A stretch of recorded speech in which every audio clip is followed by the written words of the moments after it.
ఇక varicose veins నుండి విముక్తి పొందండి. ఎవిస్ వాస్కులర్ సెంటర్ ఇప్పుడు మన KPHP లో గ్రాండ్ ఓపెనింగ్ ఏప్రిల్ 4వ తేదీన.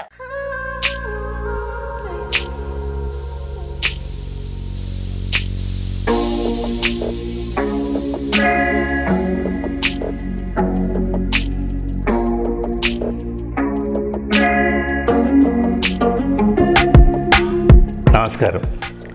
సుమన్ టీవీ వార్తలకి స్వాగతం. డిజిటల్ మీడియాలో సుమన్ టీవీ ప్రభంజనం సృష్టిస్తున్నది.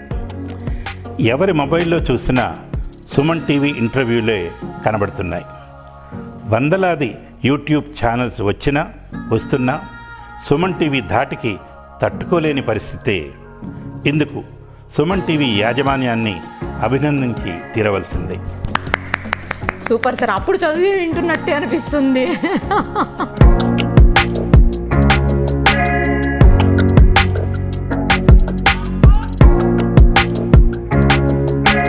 సార్, అప్పట్లో అసలు న్యూస్ రీడర్ అంటే ఇంకా శాంతి స్వరూప్ గారే. నాకు ఉద్యోగం ఇచ్చిందే వార్తలు చదవటానికి, పొగడ్తకి.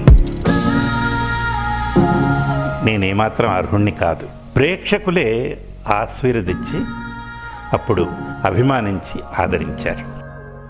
అంటే ఆంగ్ల పదం చెప్పడం ఇష్టం లేక వ్యాఖ్యాత. అప్పుడు ఎడిటింగ్కి అవకాశం లేదు. లేదు. నేను చదివిన విషాద వార్తలు, ఆవిడ మరణించిన సంగతి సాయంత్రం దాకా ప్రకటించలేదు. తల్లి కొడుకు ఇద్దరు మరణాలని మీరే చెప్పాల్సి వచ్చింది. రెండు చాలా ఘాతుకమైనవి. సంతోషకరంగా మీరు చదివిన వార్త ఏదన్నా గుర్తుందా సార్? ఈ సంతోషం కంటే ఇంకోటి పై ఎత్తులో వస్తుంది, దానికంటే ఇంకోటి పై ఎత్తులో. విషాదం అలా కాదు. విషాదం హృదయంలో చివరి మెట్టును తగులుతుంది. మనిషికి గొప్ప విషాదం మరణం. దానికి మించిన విషాదం లేదు.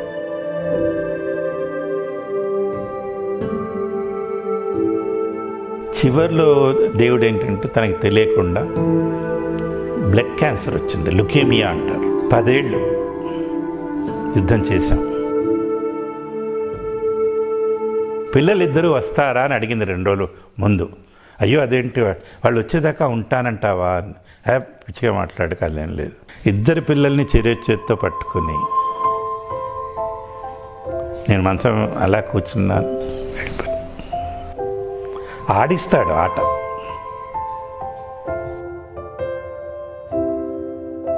నిప్పులో చెయ్యి పెట్టినప్పుడు కానీ కాలిన నొప్పి తెలియదు. ఇది ఇంకోటికి చెప్పుకుంటే ఈయన ఏదో మాత్రం కొంచెం ఓవర్ చేస్తున్నాడు అనిపిస్తుంది. ఆ బాధ అనుభవిస్తే కానీ తెలియదు. అనుభవించాలని నేను కోరుకోవట్లేదు, అవతల వాళ్ళు ఎవరు కూడా అనుభవించారు. ప్రవహిస్తున్న నది, దానికి రాయి అడ్డపడితే ఫస్ట్ దాన్ని తోసేయదు, తప్పించుకుని వెళుతుంది. తప్పించుకుని వెళ్ళటానికి కూడా వీల్లేనంతగా అడ్డుపడితే దాని శక్తినంతా కూడా తీసుకుని కొట్టేస్తుంది. ఈ సమాజంలో బలహీన వర్గం వాడు కూడా అంతే. నువ్వు వాడిని తొక్కటానికి ప్రయత్నించకు. ఏదో ఒక రోజు వాడి శక్తి అంతా కోళ్ళ తీసుకుని ఏకమై సమాజాన్ని తలకిందులు చేస్తాడు. సరే, మీరు ఈ రంగాన్ని ఎందుకు ఎంచుకున్నారు? చాలా రకాలైనటువంటి రంగాలు ఉండగా మీరు ఇటు సైడే ఎందుకు వచ్చారు? ఈ పిచ్చి చిన్నప్పటి నుంచి ఉండేది. స్కూల్లో ఉండగానే నేను స్వయంగా నాటకాలు రాసేవాడిని, కవిత్వాలు రాసేవాడిని. స్కూల్లో మామూలుగా వార్షికోత్సవాలు జరుగుతాయిగా, వార్షికోత్సవానికి నేనే నాటకం రాసి మా ఫ్రెండ్స్ అందరం కలిసి వేసేవాళ్ళం. ఆ ప్రైజులన్నీ వచ్చేవి.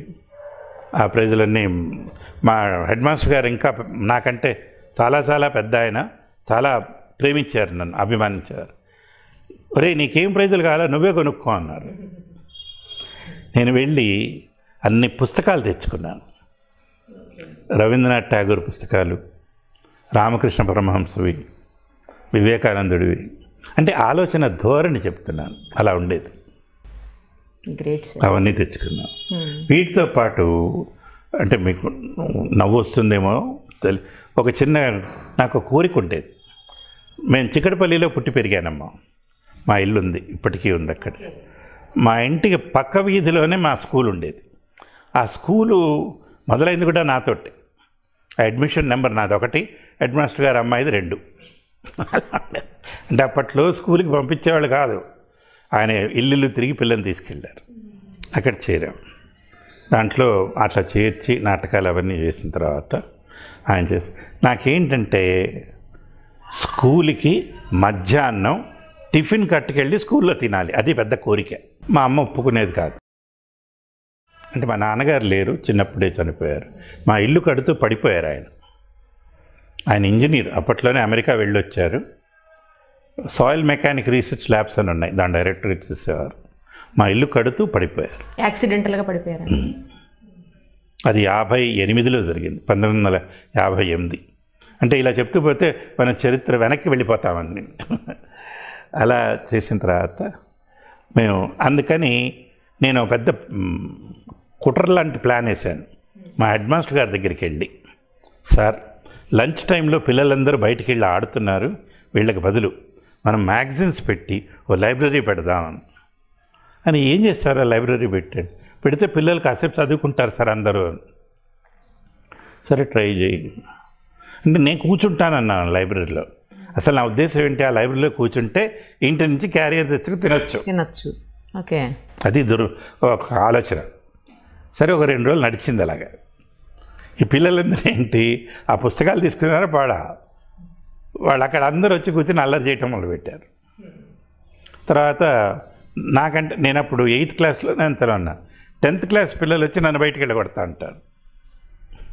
సరే 2 రోజులు అయిన తర్వాత మా హెడ్ మాస్టర్ గారు చూస్తారు, ఇట్లా కాదులే నువ్వు టిఫిన్ ఇక్కడ తింటున్నావు ఎందుకంటే ఉండాలి కదా సార్. ఎక్కర్లేదు, నువ్వు ఇంటికి వెళ్ళి తిన్నా.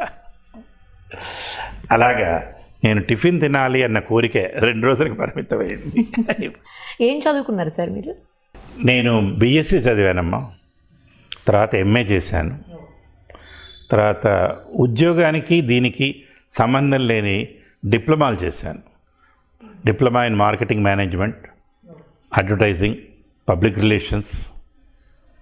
ఇవేవి ఉద్యోగానికి సంబంధం లేవు. ఇవన్నీ అయిపోయిన తర్వాత 1970లో హైదరాబాద్ ఆకాశవాణిలో ఉద్యోగం చేశాను. అది కూడా వార్తా విభాగంలోనే. ముందు అక్కడ చేశారు ఆకాశవాణిలో 1 ఏడాది పాటు. తర్వాత దూరదర్శన్. అంటే దానికి దీనికి సంబంధం లేదు. అదే ఉద్యోగం చేసి అక్కడ న్యూస్ రీల్ అసిస్టెంట్ అనేవాళ్ళు. అదేంటంటే నగరంలో జరుగుతున్న విశేషాలన్నింటినీ కూడా రికార్డ్ చేసి తెచ్చి ఎడిట్ చేసి వార్తావాహిని అని వారానికి ఒకసారి ప్రసారం చేయాలి. అప్పుడు మన వీళ్ళందరూ అక్కడ ఉండేవారు. బండారు శ్రీనివాసరావు గారు, ఓకే, ది వెంకట్రామయ్య గారు, సత్యవతి గారు, వీళ్ళందరూ పనిచేస్తుండేవారు అప్పుడు. రామకృష్ణారావు గారు, తర్వాత తురగా కృష్ణమోహన్ గారు, వీళ్ళల్లో చాలామంది పెద్దవారు అయిపోయారు, కొంతమంది ఇంకా పెద్దవాళ్ళు అవుతూ ఉన్నారు. అయితే నేను చేరిన పన్యాల రంగనాథరావు గారు దానికి చీఫ్గా ఉండేవారు. నేను చేరినప్పుడు నాకు ఆ డైరెక్టర్ చెప్పారు సెలెక్షన్ అయిపోయిన తర్వాత, నాయనా నువ్వు ఈ ఉద్యోగం చేస్తావా? చేస్తానండి. జాగ్రత్త, నువ్వు కొన్ని ఇబ్బందులు ఎదుర్కోవాల్సి వస్తుంది. నాకు అర్థం కాల. సరే చేశాను, అలాగే ఇబ్బందులు ఎదుర్కొన్నాను. అందులో కొంచెం కుర్రతనం అటు ఇటు వెళ్తే ఏదో చివరికి చేసి 1 ఏడాది తర్వాత రిజైన్ చేశాను. రిజిగ్నేషన్ పంపిస్తే డైరెక్టర్ గారు తీసుకోలే. ఆయన ఫోన్ చేసి నువ్వు రా అని పిలిపించి ఆయన ఇంటికి రమ్మని ఇంట్లో కూర్చోబెట్టి నాకు మెల్లిగా వివరించారు. నీకు చెప్పాను, నీకు అసలు విషయం తెలియదు. నువ్వు ఇంటర్వ్యూకి వచ్చిన రోజునే ఇంటర్వ్యూ బోర్డులో నార్ల వెంకటేశ్వరరావు గారు బోర్డు చైర్మన్గా ఉన్నారు. ఆయన ఆంధ్రజ్యోతి ఎడిటర్ అప్పట్లో. ఆయన కూర్చున్నప్పుడు ఈ ఇంటర్వ్యూలో వాళ్ళు చెప్పారట, సార్ ఈ పిల్లాడు మన దగ్గర పని చెయ్యడు అంటే, ఎందుకు చేయడు, బాగానే చెప్పాడు కదా. ఉన్నవాళ్ళ అబ్బాయి అండి, మన మాట వినరు అన్నమాట. అసలు విషయం అది కాదు. ఈ ఉద్యోగం ఇస్తా అని వేరే ఇంజనీర్ గారి అబ్బాయికి వీళ్ళు ప్రామిస్ చేశారు. అతను సరిగ్గా, వాడు నా ఫ్రెండే, సరిగ్గా చేయలేదు. నా కర్మ కొద్ది వాడికి ఇచ్చేసి ఉంటే ఊరుకునేవాళ్ళం, మనకేం తెలుస్తుంది. అయిపోయింది. అప్పుడు ఈయన కోపడ్డారట, మీ ఇష్టం ఉన్న వాడికి ఇచ్చేటైతే నన్ను ఎందుకు పిలిచారు? మీరు సంతకం పెట్టమంటే పెడతాను.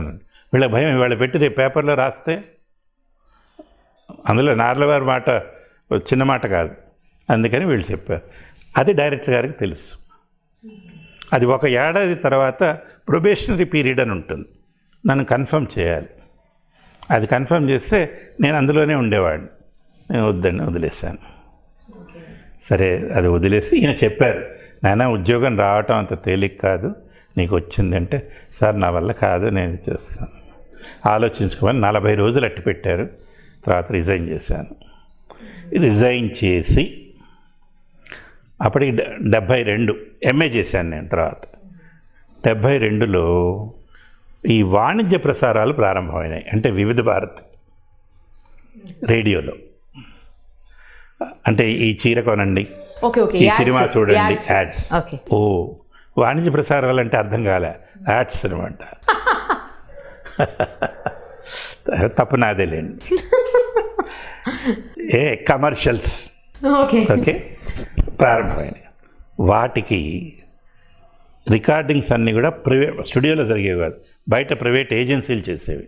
వాటికి స్టూడియో లేదు, ఇలా ఇంట్లో చేసేవాళ్ళు.